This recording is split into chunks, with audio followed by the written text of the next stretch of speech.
నమస్తే, నేను జర్నలిస్ట్ శ్రీనివాస్. ఈరోజు న్యూస్ అనాలిసిస్లో ముందుగా ఆంధ్రజ్యోతి పేపర్లో వచ్చిన వార్తను చూద్దాం. ఆంధ్రజ్యోతిలో బ్యానర్ ఐటము, ఏం జరుగుతుంది, కీలక కేసుల్లో దర్యాప్తుపై చంద్రబాబు అసంతృప్తి.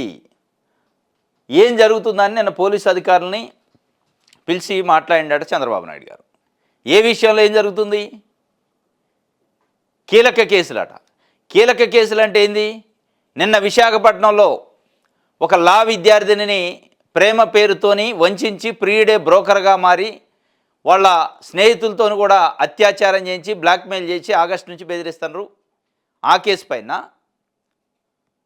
లేదా వినుకొండలో రషీద్ అనే వ్యక్తిని వేట కొడవళ్లతో కొబ్బరిబొండాల కత్తితో నరికి రోడ్డు మీద చంపారు, దానికి సంబంధించా? తిరుపతిలో జరిగిన అత్యాచారం గురించా? చిత్తూరులో జరిగిన విషయం గురించా? ఏ విషయం గురించి ఏం జరుగుతుందని చంద్రబాబు నాయుడు గారు ఎంక్వైరీ చేస్తానని ప్రజలకు ఏమైనా అనుమానం ఉంటే ఆ విషయాల గురించి అడగట్లే ఆయన. పోలీసు ఉన్నతాధికారుల్ని ప్రజలకు జరిగిన ప్రాణమాన నష్టాల గురించి, మహిళలపైన విద్యార్థులపైన జరిగిన అఘాయిత్యాలు, అత్యాచారాలు, వేధింపుల గురించి అడగట్లే ఆయన. ఆ కేసుల గురించి. ఏ కేసుల గురించి అడుగుతుండు? గనుల వెంకటరెడ్డి అట.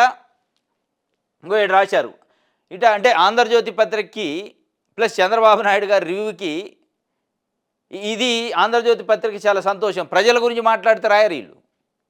ఒకవేళ నిజంగానే చంద్రబాబు నాయుడు గారు, పవన్ కళ్యాణ్ గారు, సంబంధిత మంత్రుల్లో ప్రజల గురించి, వ్యవస్థ గురించి, రాష్ట్రం గురించి రివ్యూ చేస్తే రాయరు. కేవలం కక్ష సాధింపుల గురించి రివ్యూ చేస్తే రాస్తారు. గనుల వెంకటరెడ్డి అట. ఇప్పుడు గనుల వెంకటరెడ్డికి ఈజీగా బెయిల్ ఎట్టొచ్చింది? సరే, ఆయన బెయిల్ వచ్చేది, బెయిల్ రాకపోతేది, భూమి బద్దలయ్యేది ఉంది. అదొక ప్రొసీజర్ నడుతుంది. ఇప్పుడు దాంతోనే మొత్తం ప్రజలకి మేలు జరగదు కదా. ఒకవేళ నిజంగానే గనుల వెంకటరెడ్డిని ఒక 10 ఏళ్ళు తీసిపోయి అందులో వేశారనుకో జైల్లో, అయిపోద్దా? రాష్ట్రం బాగుపడిద్దా? అదొక ప్రొసీజరు. దాన్ని పట్టుకొని ఏం జరుగుతుంది అని అసంతృప్తి వ్యక్తం చేసినట్టు ఆంధ్రజ్యోతి పేపర్ రాసింది. ఇప్పుడు ఈ 150 రోజుల నుంచి చంద్రబాబు నాయుడు గారు ప్రభుత్వం వచ్చిన తర్వాత జరుగుతున్న మహిళలపైన, విద్యార్థులపైన, అమ్మాయిలపైన జరుగుతున్న అఘాయిత్యాలు, అత్యాచారాలు, రకరకాల వేధింపులు, కొంతమంది కార్యకర్తలను చంపిన దానిపైన, పొలిటికల్ ఘర్షణలు, ఊళ్ళకు ఖాళీ చేసిన దానిపైన మీరు అడిగితే అది వార్త. అది ప్రజల గురించి, ఈ రాష్ట్ర ప్రజానీకం గురించి సమీక్షిస్తే అది వార్త. ఇది చంద్రబాబు నాయుడు గారి సమీక్ష కూడా ఎట్లుందంటే, ఆయన ప్రజల కోసం ఎన్నుకున్నట్టు లేదు ప్రభుత్వాన్ని. ప్రజల కోసం ఎన్నుకొని ప్రజల కోసమే పరిపాలన చేయండి అని ఎన్నుకున్నట్టు లేదు. ఒక స్పెషల్ ఇన్వెస్టిగేషన్ టీం కింద ఎన్నుకున్నట్టుంది. ఇది సిట్ గవర్నమెంట్ కాదు, ఇది ప్రజల గవర్నమెంట్. ప్రజాపాలన అందించాలా? ఏదో కేవలం ఆ కేసులు ఇన్వెస్టిగేషన్ కోసమే గవర్నమెంట్ ఉన్నట్టు ఇలా ఒక ఎక్స్పోజర్ చేస్తున్నారు.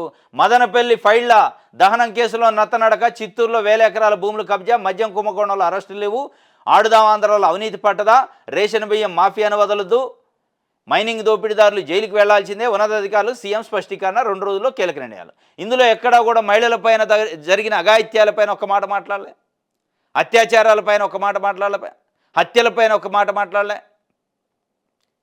మరి దేని గురించి మీరు మాట్లాడుతున్నారు? అంటే గడిచిన 5 సంవత్సరాల్లో జరిగిన దాని గురించే కానీ ఇప్పుడు మీరు చేస్తున్న పరిపాలనలో జరుగుతున్న అఘాయిత్యాల గురించి, అత్యాచారాల గురించి ఎందుకు మాట్లాడలే? అది కాదా సమస్య?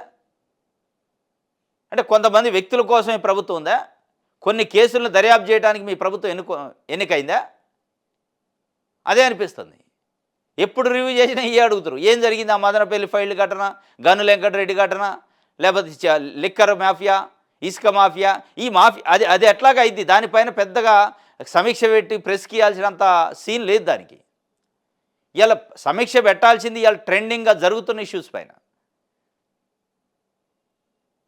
అనంతపురం జిల్లాలో డైరెక్ట్గా అత్తా కోడల్ని రేప్ చేశారు. వాళ్ళ కుటుంబ సభ్యుల్ని కట్టేసి, వాళ్ళ కుటుంబ సభ్యుల్ని లిటరల్గా తాళ్ళు పెట్టి కట్టేసి వాళ్ళ ముందే అత్యాచారం చేశారు. ఇక దానిపైన చేయాలి సమీక్ష.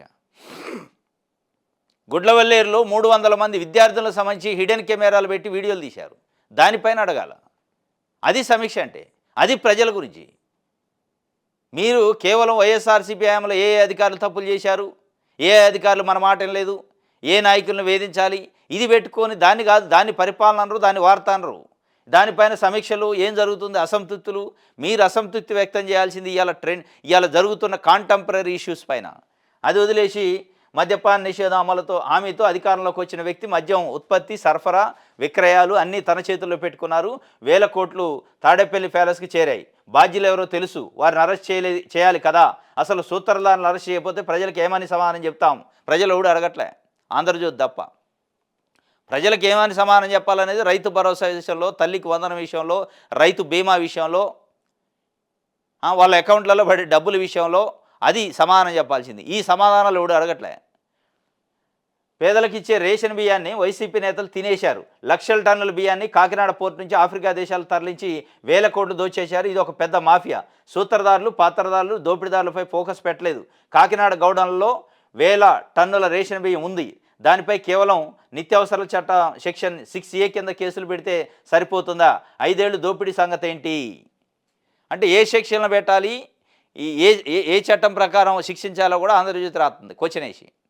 అంటే జడ్జీలు, కోర్టులు సంబంధం లేదు, మనమే పెట్టాలి, మనమే చెప్పాలి ఎవరిని అరెస్ట్ చేయాలి, ఏ సెక్షన్ కింద, ఏ కేసు కింద అనేది ఆంధ్రజ్యోతి చెప్తే చంద్రబాబు నాయుడు గారు పాటించాలన్నట్టు ఆంధ్రజ్యోతి వ్యవహార శైలి ఉంది. కేవలం దోపిడీ చేసేందుకు ఆడుదామ ఆంధ్ర కార్యక్రమం పెట్టారు. ఆటగాళ్లే లేని ఆటలకు 119 కోట్లు ఖర్చు చేశారు. అవినీతి కోట్లలో జరిగింది. పరికరాల కొనుగోలు ముగింపు ఉత్సవాల్లో అడ్డగోలుగా దోచేశారు. అది ఎంతవరకు తేల్చారు? సిఐడి ఇంత స్లోగా పనిచేయడమా అని చంద్రబాబు అడిగారట. ఒకవేళ నిజంగానే చంద్రబాబు అడిగారా ఆంధ్రజ్యోతి రాసింది తెలియదు, కానీ చంద్రబాబు నాయుడు ఇట్లా అడిగితే అడగాల. దీనికి స్పెషల్గా రివ్యూ అవసరం లే.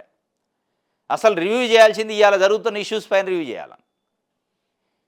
అమ్మాయిల పైన జరుగుతున్న అఘాయిత్యాల పైన రివ్యూ చేయకుండా ఇదే అడిగితే ఇక అంతకంటే దౌర్భాగ్యం ఉండదు. మళ్ళీ విజనరీ ముఖ్యమంత్రి అని పవన్ కళ్యాణ్ చెప్తున్నారు. విజనరీ అట. దే విషయంలో విజనరీ? అత్యాచారాలను ఆపటంలో విజనరీయా?